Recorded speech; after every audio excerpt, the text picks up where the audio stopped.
paling berdoa mudah-mudahan amal ibadah ini bisa ikhlas. Kaulah kita memastikan bahwa kita ikhlas sembahyang kada kawa. Ikhlas itu rahasia Allah. Makanya banyak dikatakan oleh ulama-ulama tasawuf bahwa orang yang merasa dirinya ikhlas, orang yang mengaku dirinya ikhlas itu adalah orang yang riya.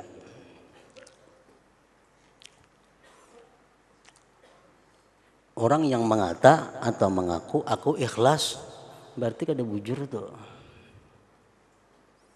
Karena perkara ikhlas ila akhir.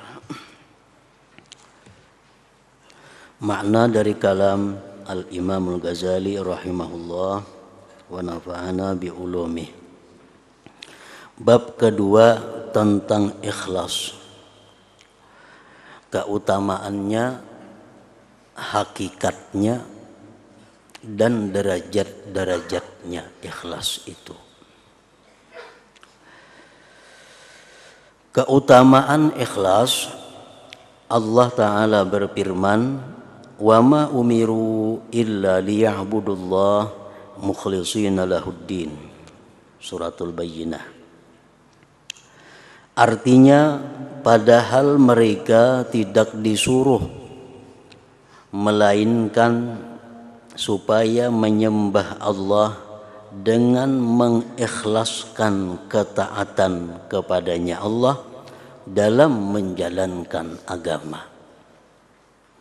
Mereka itu disuruh beribadah ikhlas.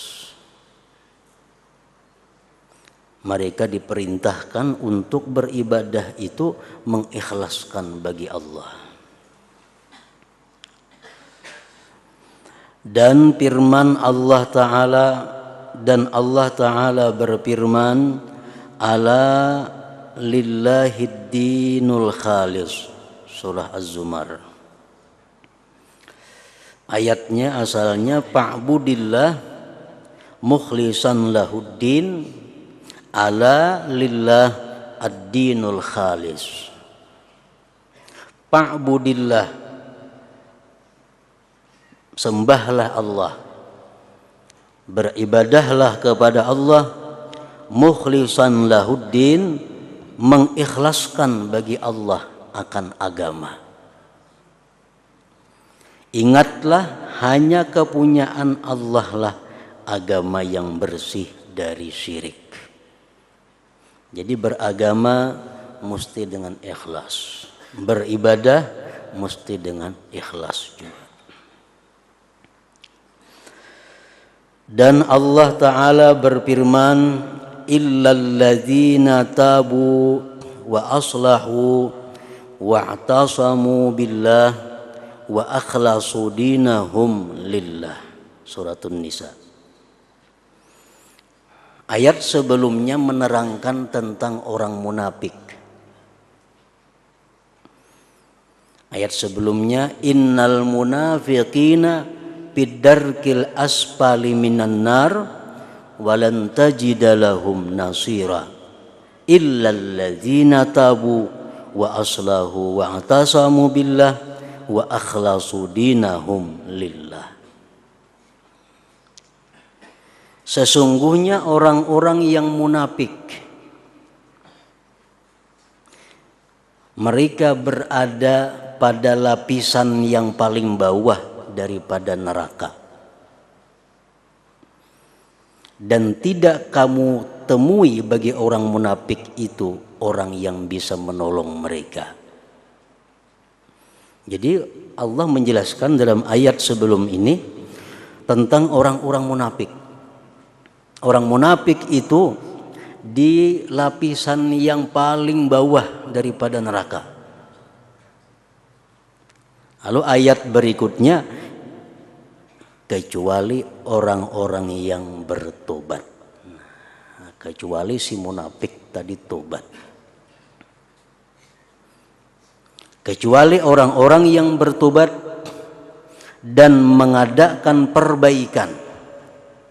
Kalau tobat saja kada cukup, mesti ada perbaikan. Seperti membayar qadhaan, itu mengadakan perbaikan. Orang yang dulunya kada sembahyang, tobat, mesti mengadakan perbaikan, mengqadha sembahyangnya. Orang yang kada puasa tobat mesti mengadakan perbaikan, mengqadha puasanya. Nah, kecuali orang-orang yang bertobat dan mengadakan perbaikan dan berpegang teguh pada agama Allah dan tulus ikhlas mengerjakan agama mereka karena Allah. Jadi orang-orang yang munafik itu apabila mereka tobat, mengadakan perbaikan, berpegang teguh kepada agama Allah, dan yang terakhir ikhlas, maka mereka bisa selamat daripada lapisan neraka yang paling bawah tadi. Ini dimaksud dengan orang-orang munafik yang berada dalam lapisan bawah neraka itu adalah orang-orang yang munafik. Munafiknya munafik bisyar'i. Artinya nifaqus syar'i atau nifaqul iman. Ini yang dimaksud. Orang yang munafik bisyar'i atau munafik bil iman itu mereka orang-orang yang hatinya tidak percaya kepada Allah dan Rasul, tetapi hanya di mulut mengucapkan syahadat. Seperti Abdullah bin Ubay dan kawan-kawannya di zaman Rasulullah sallallahu alaihi wasallam. Orang yang ingin mencari keselamatan, orang yang ingin mendapatkan sesuatu, tapi kada kawa bila kada berislam maka dulu. Lalu dia mengucapkan 2 kalimat syahadat. Padahal hatinya belum percaya kepada Allah dan Rasul. Mengucap 2 kalimat syahadat. Nah, ini orang ngarannya adalah munafik bil iman. Nah, munafik bil iman inilah yang dikatakan, yang difirmankan Allah berada pada lapisan yang paling bawah daripada api neraka itu. Lain halnya munafik atau nifaqul lugawi, nifaqul urfi atau nifaqul amal. Nah, itu kada lain lagi pulang. Ada orang munafik tapi imannya kada munafik. Imannya percaya kepada Allah dan Rasul, tapi amalnya amal munafik. Nah, ini walaupun kada seberat munafik yang pertama tadi, tetapi ini termasuk juga mendapat ancaman dan hukuman dari Allah Subhanahu wa ta'ala. Contoh orang munafik bil amal atau munafik bil urfi seperti orang-orang yang disebutkan dalam hadis Rasulullah sallallahu alaihi wasallam, salasun man kunna fihi bahwa munafikun wa in shama wa shalla. 3 perkara, barang siapa yang 3 perkara itu ada pada dirinya, maka orang itu adalah munafik. Nah, ini artinya munafik lugawi atau munafik urfi atau munafik bil amal, bukan munafik iman. Man idza haddasa kadzaba. Orang yang bila berkata dusta. Itu munafik yo ngarannya. Wa idza wa'ada akhlafa, bila berjanji menyalahi, kada tepat janji. Wa idza tumina khana, bila diamanahi khianat. Itu ujar Nabi munafik sekalipun dia sembahyang dan puasa. Nah, ini munafiknya munafik bil amal ngarannya. Lain lawan munafik pertama tadi. Nah, tetapi munafik bil amal ini kalau dibiarkan, kalau kada tobat, akhirnya bisa membawa kepada munafik bil iman. Orang tuh kebiasaan bepandir berdusta, janji kada tepat, diamanahi culas, kada merubah-rubah kelakuan seperti itu, maka itu aja akhlaknya. Akhirnya kita bisa orangnya jadi berpindah kepada munafik iman. Nah, kalau sudah munafik iman itu yang berada dalam lapisan paling bawah neraka. Di dalam beberapa kitab tafsir disebutkan bahwa neraka itu ada beberapa lapis. Lapisan yang pertama, yang paling surut, artinya paling surut disebut neraka jahanam. Itu neraka yang paling inting, paling surut. Ibarat ditimbai batu 70 tahun sampai ke dasarnya itu. Itu neraka jahanam.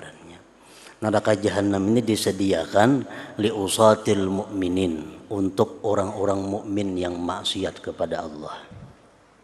Orang yang beriman tapi banyak maksiat, kada bertobat kepada Allah, mati. Nah, Allah kada mengampuni, maka dia akan masuk kepada jahanam tadi. Neraka yang kedua disebut dengan laza. Ada neraka ngarannya laza. Ini neraka dikhususkan untuk kaum Nasara, orang-orang Nasrani, orang-orang yang mengatakan bahwa Allah itu beranak bebini segala macam. Yang ketiga, neraka yang disebut dengan hutamah. Wa ma adraka mal hutamah. Lapisan yang paling di bawah nomor 3-nya itu untuk orang-orang Yahudi. Lapisan neraka yang keempat disebut neraka sa'ir. Sa'ir itu untuk orang-orang Sabi'in.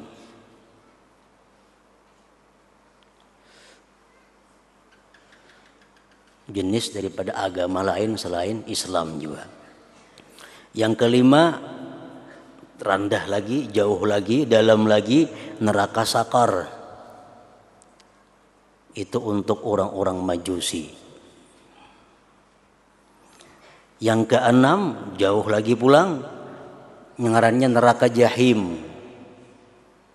Itu untuk orang-orang musyrikin, orang-orang musyrik.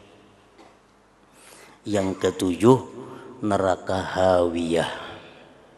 Nah, neraka yang paling dalam itu adalah neraka hawiyah. Yang paling dalam, paling dahsyat azabnya neraka hawiyah.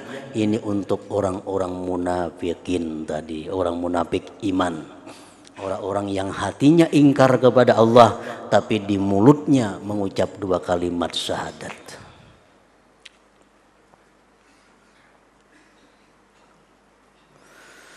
Nah, orang-orang munafik walaupun dia mendapat ancaman yang berat daripada Allah, neraka yang paling bawah, tetapi kalau mereka tobat, membaguskan amalnya, berpegang kepada agama Allah, dan ikhlas akan agamanya, maka akan mendapat ampunan dari Allah Subhanahu wa Ta'ala. Jadi ikhlas merupakan syarat untuk mendapatkan ampunan itu. Allah Ta'ala berfirman, "Faman kana yarju liqa'a rabbih falyamal 'amalan shalihan wa la yusyrik bi'ibadati rabbih ahada." Artinya, barang siapa mengharap perjumpaan dengan Tuhannya, siapa hendak bertemu Allah di dalam surga, maka hendaklah ia mengerjakan amal yang saleh dan janganlah ia mempersekutukan seorang pun dalam beribadah kepada Tuhannya.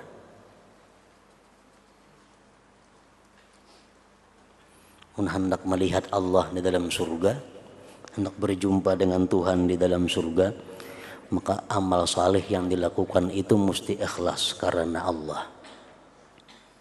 Orang yang beribadah karena surga hanya masuk surga, kada akan bisa menyaksikan Allah. Ayat ini turun mengenai orang yang beramal karena Allah dan ia suka bahwa dipuji orang atas amalnya tersebut.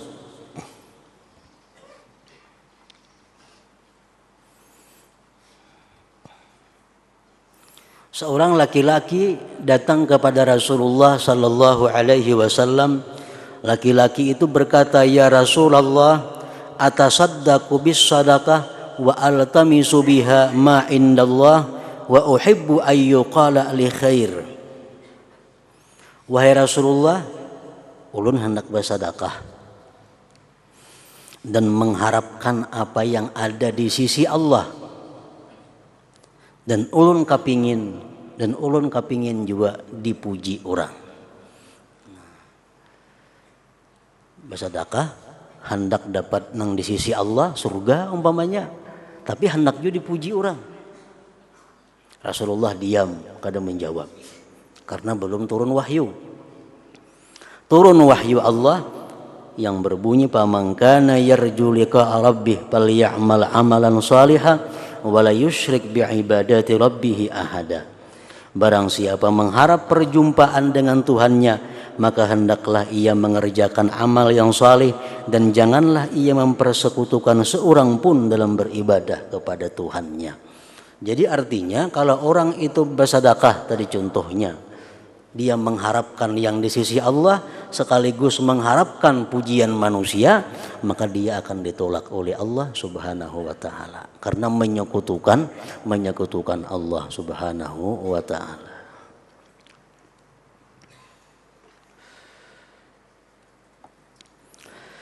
Dan Nabi sallallahu alaihi wasallam bersabda, "Salasun la yaghillu alaihinna qalbu rajulin muslim, ikhlasul amal lillah."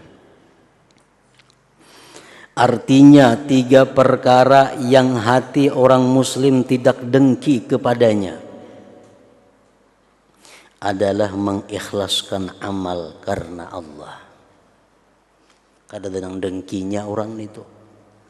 Kalau kita misalnya dapat rezeki nang ganal, bisa ada yang dengki. Kullu zi ni'matin mahsud. Tiap-tiap orang yang dapat nikmat itu ada tuh yang dengki. Kita ahli sembahyang tahajud, ada nang dengki. Kita dapat menghafal Al-Quran, ada nang dengki. Tapi kalau kita ikhlas, kada ada nang dengkinya orang. Kada ada yang dengkinya. La yaghillu alaihinna qalbu rajulin muslim, ikhlasul amal lillah. Dari Mus'ab bin Sa'ad, dari ayahnya, ia berkata, "Ayahku menduga bahwa ia mempunyai kelebihan atas orang yang di bawahnya daripada sahabat Rasulullah sallallahu alaihi wasallam." Sa'ad bin Abi Waqqas, salah seorang 10 sahabat yang dijamin masuk surga oleh Rasulullah sallallahu alaihi wasallam. Sa'ad bin Abi Waqqas ini merasa bahwa dia punya kelebihan daripada sahabat-sahabat lain. Maka Rasulullah bersabda, ujar Nabi kita, "Innama nasarallah azza wa jalla hazihil ummah bidu'afaiha wa da'watihim wa ikhlasihim." Artinya hanya saja Allah azza wa jalla menolong umat ini dengan orang-orang lemahnya, doa mereka dan keikhlasan mereka. Jadi seseorang itu menjadi mulia di sisi Allah, menjadi lebih unggul di sisi Allah, salah satunya adalah dengan keikhlasan mereka dalam beribadah kepada Allah Subhanahu wa taala.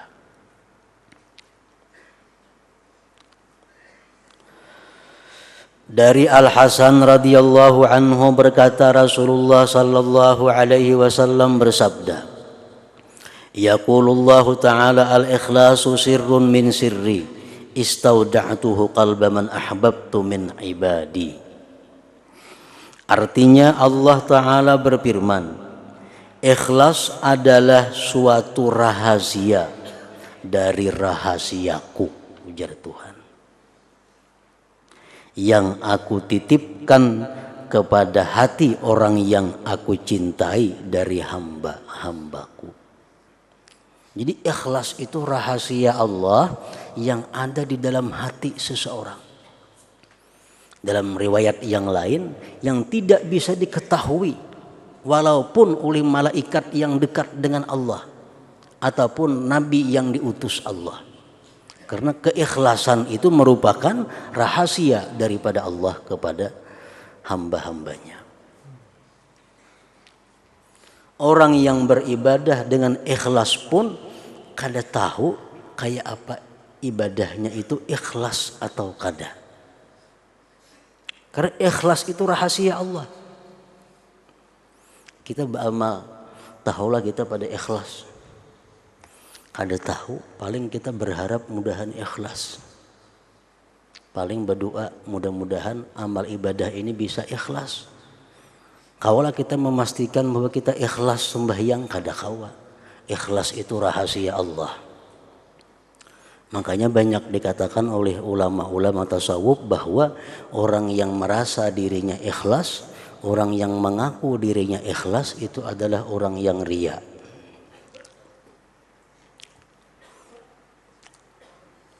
Orang yang mengata atau mengaku aku ikhlas berarti kada bujur tuh. Karena perkara ikhlas itu rahasia Allah. Cuma berharap berdoa mudahan ikhlas. Kalau sudah kita mengakui bahwa aku ikhlas, berarti ibadah nang itu kada ikhlas. Itulah lawanannya. Karena ikhlas itu di samping rahasia Allah, ikhlas itu merupakan sifat yang terpuji. Biasanya orang yang mengaku sifat terpuji itu berbalikannya itu lawanannya. Seperti contoh perkataan ulama yang mengatakan man qala ana alimun fahuwa jahilun. Kalau ada orang yang mengata bahwa aku adalah alim, berarti ini bodoh tuh orang tuh ngarannya. Berarti ini adalah bodoh. Karena orang alim kada mau mengaku dirinya alim. Nah sama orang yang ikhlas kada mau mengaku ikhlas. Bila mengaku berarti sebaliknya tuh. Man qala ana wali, siapa yang mengaku aku wali, baris di atas tuh lamnya kaina. Baris di atas.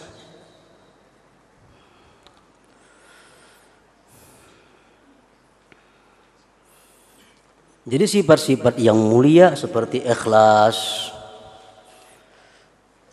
itu adalah rahasia Allah. Kada kawa diaku-akui. Bila kita mengakui, kita akan dapat bala, kita akan dapat musibah.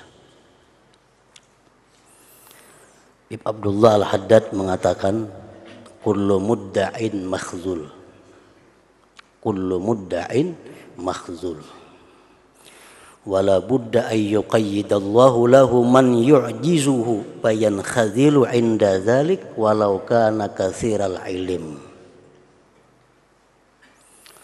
Tiap-tiap orang yang mengaku itu akan terhina. Akan terhina. Dan wala budda, dan pasti Allah akan mengirim kepadanya orang yang melumpuhkan dia. Maka dia menjadi terhina ketika itu. Walaupun dia orang yang banyak ilmunya. Jadi sifat mulia jangan diaku-akui. Apalagi ikhlas, itu rahasia Allah. Seperti alim, itu sifat Allah. Jangan mengaku-akui. Kada kawa diaku-akui. Kalau kita mengakui, kita akan dikalahkan oleh seseorang yang orang itu menjadi utusan Allah. Bisa mengalahkan itu kawan, bisa mengalahkan itu anak buah, bahkan bisa mengalahkan itu binatang yang diutus oleh Allah Subhanahu wa taala. Nabi Musa mengaku bahwa dirinya alim. Allah hinakan Nabi Musa dengan disuruh mengaji lawan Nabi Khidir alaihissalam. Karena Musa mengaku dirinya alim. Allah kirim Nabi Khidir, disuruh Nabi Musa mengaji kepada Nabi Khidir. Bahkan di antara para aulia Allah yang ditegur oleh Allah karena mengaku kehebatan dirinya, Allah kirim binatang. dan dia kalah dengan binatang itu. Seperti yang pernah dialami oleh Ibnu Arabi. Beliau naik di atas kapal. Ibnu Arabi orang yang sangat alim dalam berbagai macam ilmu. Naik kapal, menumpang di kapal. Sampai di tengah laut, gelombang tinggi. Tinggi gelombang. Ujar Ibnu Arabi, laut, jangan bergelombang Pang Ikam. Di dalam kapalnya ada lautan ilmu, tahu lah Ikam. Memang orang alim dan sangat alim Ibnu Arabi. Wahai laut, uskun diam. Inna fis safinah bahral ilm. Bahwa di kapal ini ada lautan ilmu. Nah, Allah Subhanahu wa taala kadang membiarkan orang tersebut mengaku dirinya hebat. Keluar binatang di laut itu. Binatang tadi dikuasakan oleh Allah berkata, jadi binatang, wahai lautan ilmu, anak betakun masalah nah. Anak betakun masalah. Apa masalahnya? Ini orang laki bini. Orang laki bini. Tahu-tahu yang laki itu dirubah Allah bentuknya menjadi babi. Nang laki dirubah Allah bentuknya menjadi babi. Nah, apakah si bini ini iddah wafat atau iddah talak? Kan sampai manusia ini babi, siapa pun babi. Laki jadi babi. Otomatis tak pisah. Iddahnya si perempuan iddah napa? Apakah sebagaimana iddah orang mati 4 bulan 10 hari kalau atau iddah talak 3 kali suci? Fatahayyara Ibnul Arabi. Kada kau menjawab si lautan ilmu tadi. Pertanyaannya aneh. Karena itu dalam kitab itu.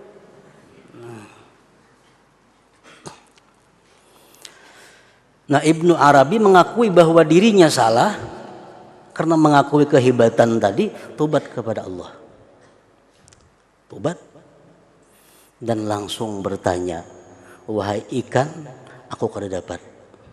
Kayak apa garang jawabannya itu? Nah, ujar si Iwak tadi mengatakan, andai kata si laki itu berubah menjadi batu atau menjadi kayu, maka iddah si perempuan itu iddah orang yang ditinggal mati suaminya 4 bulan 10 hari. Tapi kalau suaminya itu berubah menjadi binatang, babi, kambing, maka iddahnya iddah cerai, yaitu 3 kali suci. Nah, taharat Iwak tadi menjawab.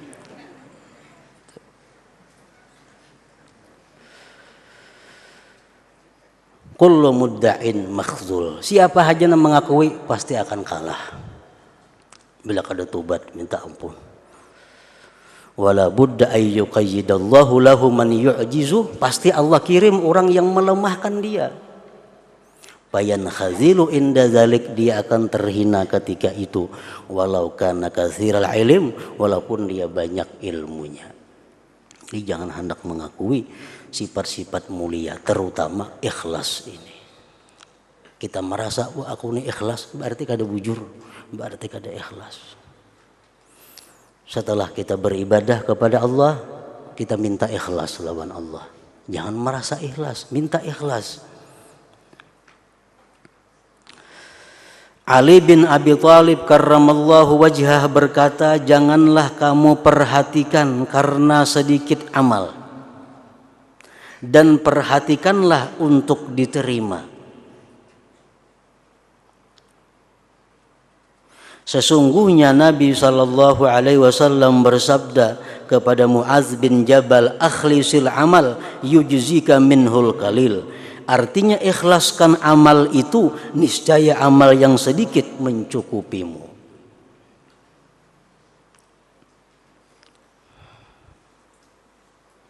Kada perlu banyak-banyak beramal artinya. Yang penting itu ikhlas. Makin baik lagi banyak ikhlas. Kalaunya bertentangan, beramal banyak tapi kada ikhlas. Lawan sedikit tapi ikhlas, nah baik yang sedikit tapi ikhlas. Kalau banyak tapi ikhlas itu nomor satu sudah.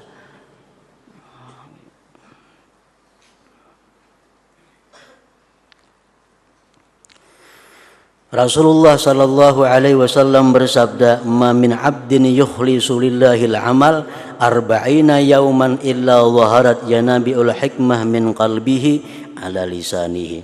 Artinya tidaklah seorang hamba yang mengikhlaskan amalnya karena Allah selama 40 hari melainkan timbullah sumber-sumber hikmah dari hatinya atas lisannya.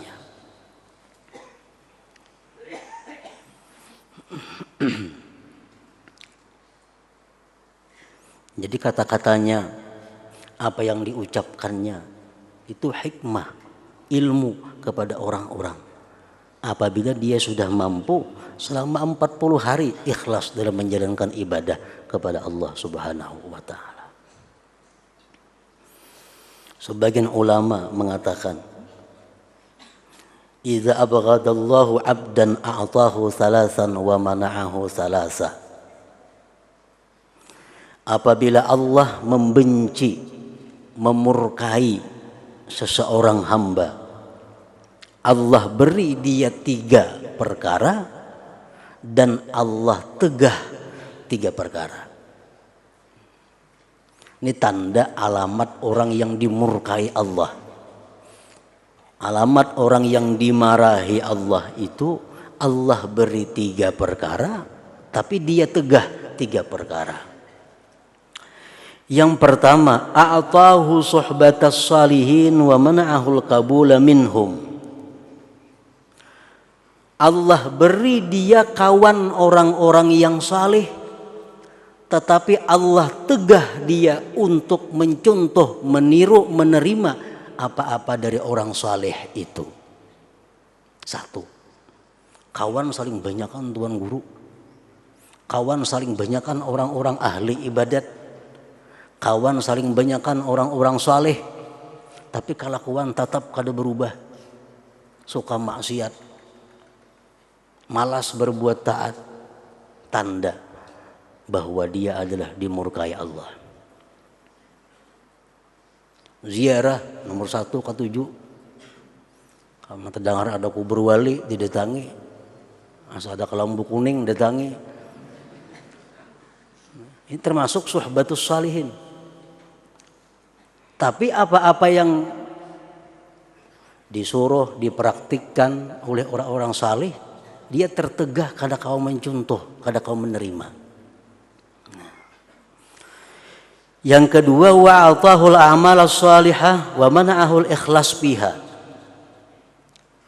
Allah beri dia kekuatan untuk beramal saleh, rajin beramal saleh, tapi Allah kada berikan ikhlas kepadanya. Kalau perkara beramal nomor 1 sudah, tapi ikhlas kada diberi Allah, berarti amalnya kada diterima.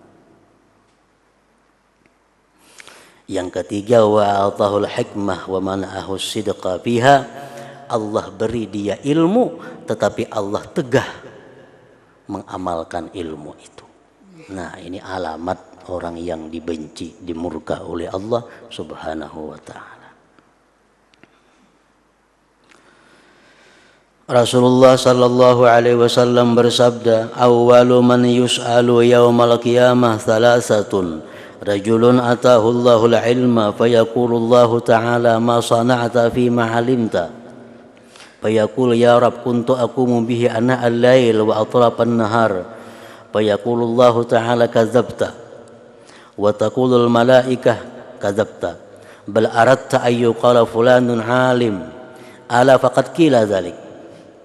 Wa rajulun atahu Allahu mala fayaqulu Allah ta'ala laqad an'amtu 'alaika famada sana'ta fayaqul ya Rabb kuntu atasaddaqu bi ana al-lail wa atrafan nahar fayaqulu Allah ta'ala kadzabta wa taqulu al-malaikah kadzabta bal aradta an yuqala fulanun jawadun faqad qila dzalik. Wa rajulun qutila fi sabilillahi ta'ala fayaqulu Allah ta'ala madza sana'ta fayaqul ya Rabb umirtu bil jihad faqataltu hatta qutiltu fayaqulu Allah ta'ala kadzabta wa taqulul malaikatu kadzabta bal aradta ayyu qala fulanun syuja' ala faqad qila dzalik. Artinya orang yang pertama yang akan ditanya pada hari kiamat ada 3 orang, yaitu laki-laki yang diberi ilmu oleh Allah. Maka Allah Ta'ala berfirman, apa yang kamu perbuat pada apa yang kamu ketahui. Ikam ku beri ilmu ya Tuhan, ikam apakan ilmu itu? Laki-laki itu menjawab, wahai Tuhan, saya telah melaksanakannya di waktu-waktu malam dan ujung-ujung siang. Ulun amalkan ilmu itu. Maka Allah menjawab, Allah berfirman, kamu bohong. Dan para malaikat berkata, kamu bohong. Tetapi kamu menghendaki agar dikatakan si fulan orang alim. Si fulan orang alim, si fulan orang ahli ibadah. Sungguh telah dikatakan demikian. Sungguh telah dikatakan, oh demikian itu. Orang yang beribadah ingin dikatakan bahwa dia alim, bahwa dia ahli ibadah. Ini termasuk pengakuan. Termasuk pengakuan. Pengakuan itu ada 3 macam jenisnya. Pertama, mengaku aku alim. Yang lain kadang alimnya umpamanya. Atau yang lain di bawahku ilmunya. Aku yang paling alim. Ini mengaku alim. Ini pengakuan. Jelas sudah itu kada boleh. Yang kedua, ada orang mengatakan si fulan itu paling alim sudah di kampung sini. Mendengar kita nih, kita diam, bahkan suka sama ya lawan seorang mengaku juga ngarannya. Inya kan tidak bersuara bang aku alim kan ada. Cuma ada orang lain yang mengatakan, "Wah si anu tuh paling alim dah situ." Mendengar inya suka atau diam berarti mengakui. Kada boleh juga macam itu. Nah, yang ketiga, nengaran pengakuan itu dipadakan orang jahil sarik. Berarti mengakui alim ngarannya. Mbak ikam ini jahil, oh sarik kai. Berarti secara kada langsungnya mengakui dirinya adalah alim. Jadi jangan dianggap mengakui itu lewat mulut seorang aja kada. Lewat mulut orang bisa. Lewat sebaliknya bisa. Dan laki-laki yang diberi harta oleh Allah, maka Allah Ta'ala berfirman, telah aku beri anugerah kepadamu, lalu apa yang kamu perbuat? Laki-laki itu menjawab, saya telah bersedekah dengannya di waktu-waktu malam dan ujung-ujung siang. Maka Allah Ta'ala berfirman, kamu bohong. Dan para malaikat berkata, kamu bohong. Tetapi kamu menghendaki agar dikatakan si fulan adalah dermawan. Ketahuilah, sungguh telah dikatakan demikian. Sudah ikam dapat balasannya dalam dunia. Ikam dicap sebagai dermawan, dikatakan sebagai dermawan. Itulah balasannya. Dan laki-laki yang dibunuh fisabilillahi ta'ala, maka Allah Ta'ala berfirman, apa yang kamu perbuat? Ikam gitu, ku beri kekuatan, ku beri keberanian, ku beri macam-macam. Laki-laki itu menjawab, wahai Tuhan, saya disuruh berjihad, lalu saya berperang sehingga saya terbunuh. Maka Allah Ta'ala berfirman, kamu dusta. Dan para malaikat berkata, kamu dusta. Bahwa kamu menghendaki agar dikatakan si fulan adalah pemberani, pahlawan. Ketahuilah, sungguh telah dikatakan demikian. Engkau sudah dicap orang sebagai pahlawan. Itulah balasannya. Abu Hurairah radhiyallahu anhu berkata, kemudian Rasulullah sallallahu alaihi wasallam memukul pahaku dan beliau bersabda, ya Abu Hurairah, ulaika awwalu khalqin tusa'aru naru jahannam bihim yaumal qiyamah. Artinya, wahai Abu Hurairah, mereka adalah makhluk yang pertama di mana api neraka jahanam dinyalakan sebab mereka pada hari kiamat. Artinya orang nang beribadah, orang yang punya ilmu dengan tujuan supaya dianggap oleh masyarakat dia punya ilmu. Orang yang bersedekah banyak tapi tujuannya agar dianggap masyarakat dia dermawan. Orang yang berjuang fisabilillah akhirnya terbunuh namun dia ingin dianggap masyarakat sebagai pahlawan. Itulah orang-orang yang pertama dinyalakan api jahanam kepada mereka. Lalu perawi hadis ini masuk kepada Muawiyah dan meriwayatkan hadis tersebut kepadanya, maka ia menangis sehingga jiwanya hampir-hampir keluar. Kemudian ia berkata, maha benar Allah dengan firman-Nya, karena dia berfirman, man kana yuridul hayatad dunya wa zinataha nuwaffi ilaihim a'malahum fiha wa hum fiha la yubkhasun. Artinya barang siapa yang menghendaki kehidupan dunia dan perhiasannya, niscaya kami berikan kepada mereka balasan amal mereka di dunia dengan sempurna. Dan mereka di dunia itu tidak akan dirugikan. Orang yang beramal karena untuk dunia, Allah akan berikan di dalam dunia itu sempurna. Nah, hingga situ. Dan dalam cerita-cerita Bani Israel,